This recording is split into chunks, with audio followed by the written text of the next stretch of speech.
자, 우리가 지난 시간에 앞부분 여기까지 공부를 했어요. 국민영토주권까지 공부를 했고, 오늘은 이제 국가 성립에 대한 이론이 여기 나오는데 이 3번을 공부하기로 할 것입니다. 먼저 국가가 어떻게 만들어졌느냐, 국가가 어떻게 생겨났느냐라는 이론 중에 신의설이 있는데, 이건 신의 의지에 의해서 만들어진 것이다, 이런 얘기죠. 신이 만들었다.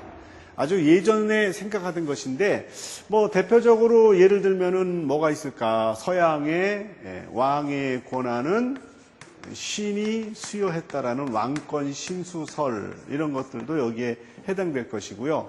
우리 서양의 천명사상이 있지, 그지? 왕조가 열리는 것은 하늘의 명령에 의해서, 천의, 하늘의 뜻에 의해서 왕조가 열리는 거고 새로운 왕이 생겨나는 것이다, 이런 천명사상이 있는데, 이것이 어디에 들어있냐면 여러분 용비어천가, 아마 국어 시간에 배울 거야, 그지? 용비어천가, 해동 육룡이 나라샤 일마다 천복의 신이. 그래서 해동, 우리 이쪽에 여섯의 어떤 용은 왕을 얘기하는 거죠, 그죠? 6개의 왕이 일어났는데 천복, 하는 일마다 하늘의 복을 받았다. 그래서 뭐 덕원 올마샴도 하늘 뜻이니다, 이런 표현들이 나오는데, 바로 이성계가 조선을 건국하게 되는 것은 다 하늘의 뜻이다라는 것으로 이제 정당화를 하는 것인데, 어쨌거나 이 신의설이라는 건 바로 이렇게 신, 하늘, 이런 것을 개입시켜서 그 왕이나 또 그 국가의 권력을 정당화하는 그런 이론이 되겠습니다. 이렇게 신을 끄집어 들으면은 이제 백성들이 절대 복종하지 않을 수 없겠지요, 그죠? 그래서 백성들의, 그 국민의 복종을 유도하기 위해서 이런 이론들을 집어넣은 것이고요. 자, 두 번째로 가족설이 있는데, 이 가족설은 가족이 이렇게 점점 확대되다가 시족이 되고, 시족이 점점 확대되면서 부족이 되고, 그래서 이 부족들이 생겨나면서 이 부족을 잘 관리하기 위해서 또 여러 가지 법이 만들어지고 경찰, 군대가 만들어지면서 국가가 생겨난 거 아니냐라는 그런 이론이 가족설이 되겠습니다. 이런 이론은 뭐 아직도 왕을 뭐 국부, 뭐 나라의 아버지, 왕비를 국모, 뭐 나라의 어머니, 이런 식으로 표현하는 것은 바로 이 가족설에 뿌리를 두고 국가를 큰 가족으로 설명하려고 하는 그런 이론의 어떤 그 잔재다라고 볼 수가 있겠죠. 다음에 이제 세 번째 실력설, 정복설, 계급투쟁설이 있는데, 이 실력설이라는 건 힘 있는 자, 실력을 가지고 힘 있는 자가 힘을 약한 자를 지배하고 억압하기 위해서 만들어진 수단이 국가다라고 보는 겁니다. 정복설, 강자가 약자를 정복하고 그들을 지배하기 위해서 생겨난 게 국가다라고 보는 거고요. 계급투쟁설, 뭐 이 계급투쟁설도 실력설에 들어가는 것인데, 대표적인 것이 이제 카를 마르크스가 있죠. 이 카를 마르크스의 계급투쟁설을 보면은 인류 역사는 항상 지배계급과 피지배계급 간의 투쟁으로 이렇게 계속 진행된다고 봤습니다. 그래서 카를 마르크스는 계급이 두 개가 있는데, 지배계급은 유상계급, 재산이 있다는 뜻이죠. 재산이 있는 계급, 부르주아, 이렇게 부르죠. 부르주아. 그 다음에 재산이 없는 계급, 무산계급이 있죠. 프롤레타리아, 이런 계급들이 있는데, 이런 유상계급과 무상계급이 서로 서로 이해관계가 대립되고 투쟁을 하는 그 가운데 이 자가 지배계급이 된다는 거죠. 자본가입니다. 이 자본가가 지배계급이 되는데, 이 지배계급이 이 피지배계급을 억압하고 착취하고 지배하기 위해서 그 수단으로 만들어진 것이 법이고 경찰이고 군대다라고 보는 겁니다.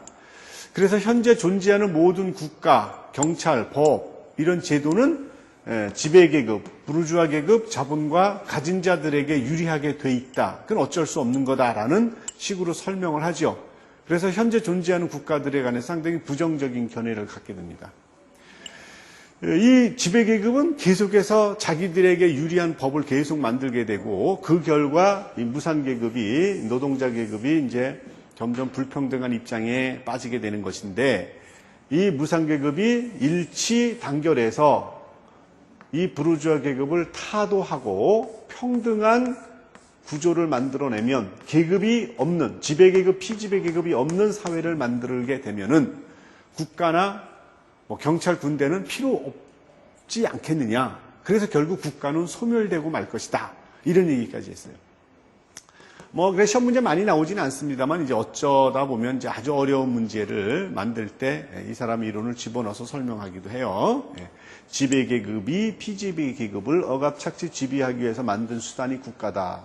이런 불평등 구조가 깨지면 국가는 소멸되고 말 것이다. 국가 소멸론을 얘기한 사람. 자, 다음 재산관리설이 있습니다. 재산관리설은 여러분 이제 사유재산 제도 때문에 생겼다고 그러죠.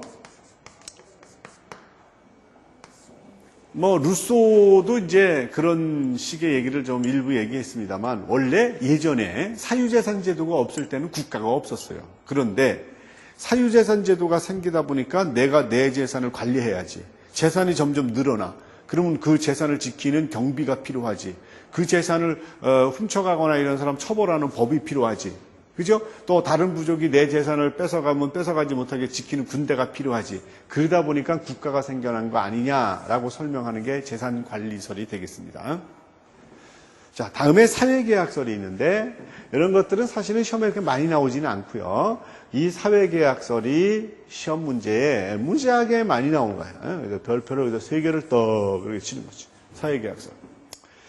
자, 국가가 어떻게 만들어졌느냐라는 이론 중에 사회계약설이 있는데 이 사회계약설은 뭐냐? 뭐 다른 말로 사회계약론 그래도 좋습니다. 사회계약설은 원래 국가가 없었는데 인민들이, 개인들이 그냥 살고 있었지. 개인들이 살고 있었어. 국가가 없었어, 애시당초에. 국가가 없었어. 그런 상태를 자연상태라고 그래. 자연상태. 국가가 만들어지기 전에 개인들이 서로 자유롭고 평등하게 살아가고 있는 그런 상황. 자연상태.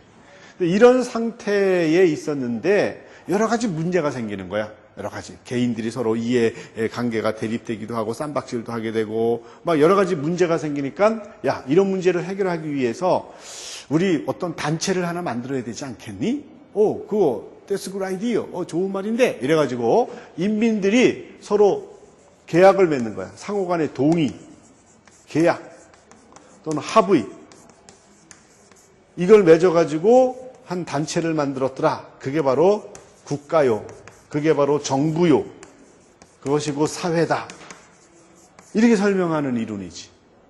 그래서 사회계약설, 국가는 애시당초에 없었다, 자연상태다, 인민들이 살아가고 있었는데 여러 가지 문제가 발생하니까 그걸 좀 질서 있게 해결하기 위해서 인민들이 서로 계약을 해서 합의를 해서 단체를 만들었는데 그걸 국가, 사회, 정부라고 부른다. 사회는 인민들의 계약에 의해서 만들어졌다. 사회계약론 이렇게 되죠. 사회계약설. 결국 이 사회계약설에 의하면 국가라는 것은 인위적인 산물이다. 인위적 산물. 인간에 의해서 만들어진 것이다. 하나님이 만들어 주었다. 이런 신비로운 신성함을 빼버렸지. 국가는 인간의 노력에 의해서 생겼다. 왜? 그것이 만들어지는 것이 합리적이니까. 바로 인간의 이성에 의해서 모든 것을 설명하려고 하는 것을 우리가 합리주의라고 하죠. 바로 합리주의 이런 사상에 의해서 나온 것이 사회계약설이야. 인간의 이성과 과학을 중시하는 게 근대지. 그래서 근대에 출현한 이론이다 이런 얘기고요. 오늘날 대부분 자유민주주의 국가에서는 사회계약설에 입각해서 국가를 설명하는 것을 그 기본으로 하고 있습니다. 우리 대한민국도 마찬가지고요. 그래서 이 이론을 우리가 아주 자세하게 해부를 해야 될 것입니다. 자, 여러분 국가 성립의 이론 여러 가지 소개해드렸고요. 그중에서 사회계약설 이걸 집중 공부를 해야 된다고 했습니다. 그러면 이어서 사회계약설을 집중 분석을 해보겠는데 여러분 교재 밑에 표가 있지? 이 표를 제대로 분석해 보겠습니다. 자, 쭉 끝까지 올려보시죠. 자,